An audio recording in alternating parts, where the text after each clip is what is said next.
Welcome everyone to Muscle Up Mondays. My name is Coach Cailah and I'm an elite online personal trainer and nutrition coach. And this is the first episode in the series called Muscle Up Mondays. Now the whole purpose of Muscle Up Mondays is to help you understand the different muscle groups and the best exercises to make that muscle group pop. Each video are broken down into 4 categories. Number 1 is going to be muscle detail, understanding the anatomy, physiology, the muscle action, origin, insertion, all that of the muscle itself. Number 2 is going to be the exercise selection, how to choose the best exercises for that muscle. Number 3 is going to be execution and technique of that exercise. And part 4 is going to be common mistakes. Let's jump right in because this video is all about the glutes.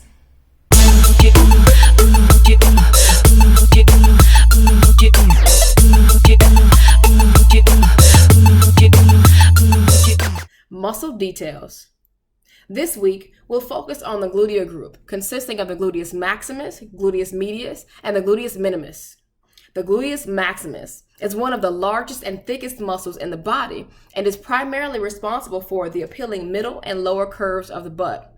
It wraps from the sacrum in a lateral and downward motion to the side of the hip, connecting to the iliotibial band and partially on the greater trochanter of the femur. It is responsible for hip extension and external rotation of the hip.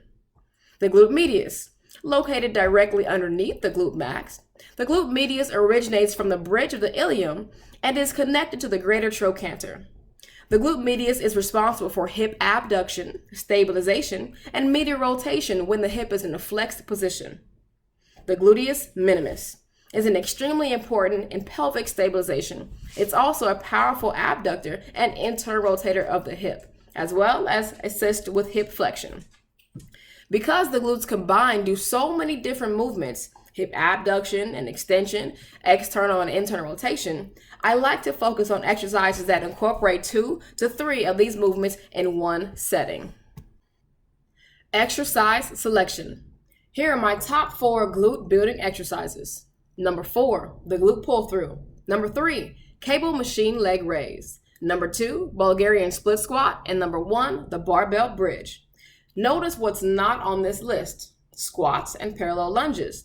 I personally find that these exercises do not, make my booty burn without modifying the exercise to do so.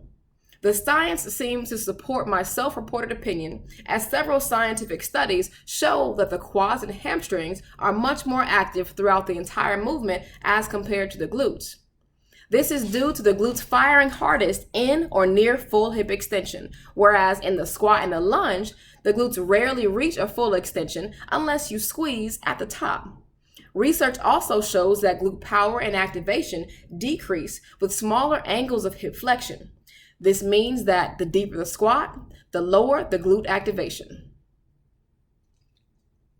Technique and execution. Starting with the glute pull through, my 4th best pick.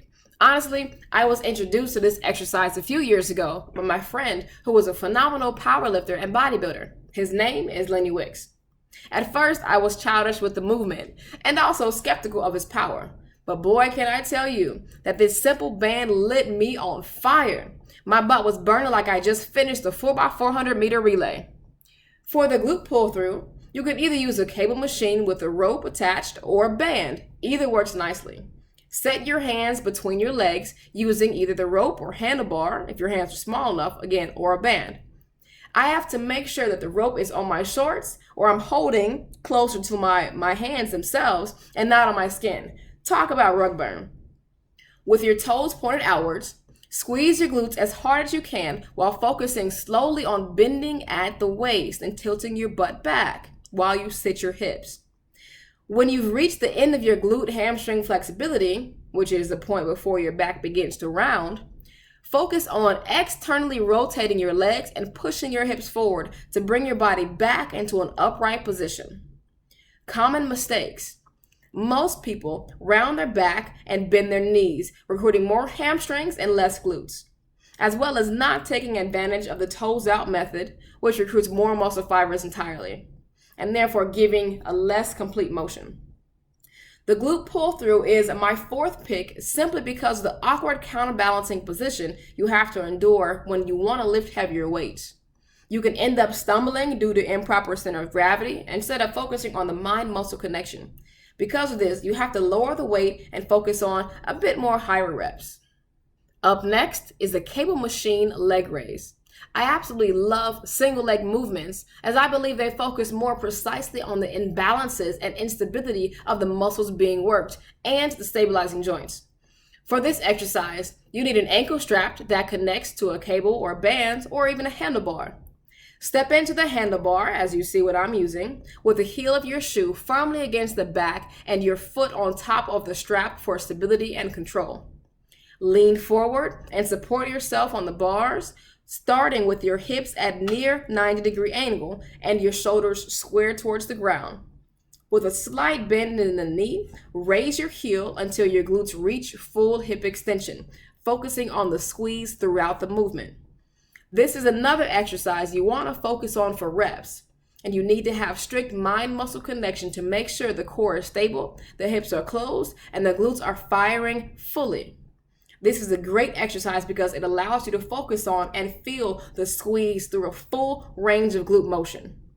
Common mistakes: arching your back, too much anterior or posterior pelvic tilt at the top can decrease the degree of hip extension, and with the research showing that due to glute activation being highest when the hip is at or near full extension, this will truly just jack up the exercise. You can also use too much momentum and not enough muscle, which is true for most exercises. The Bulgarian split squat. This is an excellent exercise to target the glutes, but your technique does need to be impeccable. The Bulgarian split squat is number 2 on my list because it's one of those exercises that makes me feel grounded, healthy, and just plain strong. For this exercise, I prefer to use a barbell, but you can use dumbbells, kettlebells if you don't have one. You will also need a box, bench, chair, or something fairly low to place your foot on. I prefer to have the top of my foot flat on the bench versus resting on the ball of my foot. While on the ball of my foot, I find that I use more quads on the back leg from pushing versus using the front leg and allowing my glutes to do the majority of the work. On into technique. In completing this movement, you want to think about sinking down and back as low as you can into this position, putting more tension on that front glute. You should also focus on externally rotating the front knee, increasing glute activation. Common mistakes: sitting too upright, like a traditional lunge, and lowering in a linear fashion. This activates more quads. Another common mistake is rounding the back and tilting the pelvis forward or posterior pelvic tilting and just looking pretty weird. Lastly, and the top of my glute exercise list is the Barbell Bridge.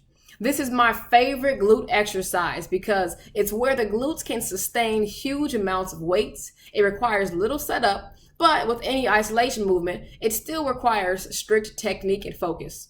First up, you can use this with a barbell or even heavy dumbbells. The setup is simple. It requires a bench, a barbell pad or yoga mat, and of course, your weight of choice. Place your back on the bench, right between the middle and base of your scapula. And when you use larger weight plates like you see here, you can roll the barbell right into position. You want the bar or dumbbells right at the crease of your hips, right between the top of your pelvis and the bridge of your hip bones. Bring your heels close to your butt. Drive your big toes and your heels into the ground, squeezing the glutes and pushing your hips upright, keeping your chin, your chest, and your head steadily facing forward. Yeah, a lot of cues, I know.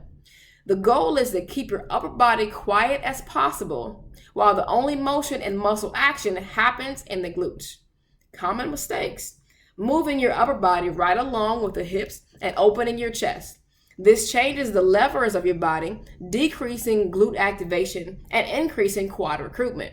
Another mistake is raising your toes and driving with your heels, which again recruits more quads and to an extent, tiny bit more hamstrings.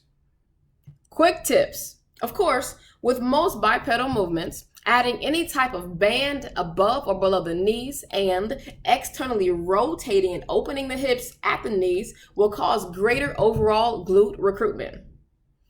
Honorable mentions. Now, these aren't the only exercises that can build a nice booty. There are several others that can always be done with amazing form and technique that are just as effective, but here are some more of my favorites that just didn't make the top 4 cut. We've got barbell back extensions, toes out back extensions or hyper extensions. You got good old-fashioned squats, but keep it banded, and also sumo deadlifts. All right, and putting all this information together, I want you to take a look at my women's fitness specialization program. It is a 9-week workout program that focuses on all the muscle groups that us women want to pop, right? Especially the booty. So take a look. For the first week of launch, its normal price is $39.97, but for the first week of launch, it's only going to be $29.97. So you get a little discount there. So use this discount code right here, booty, to take advantage of it. I hope this was helpful, and go build some glutes and design your body.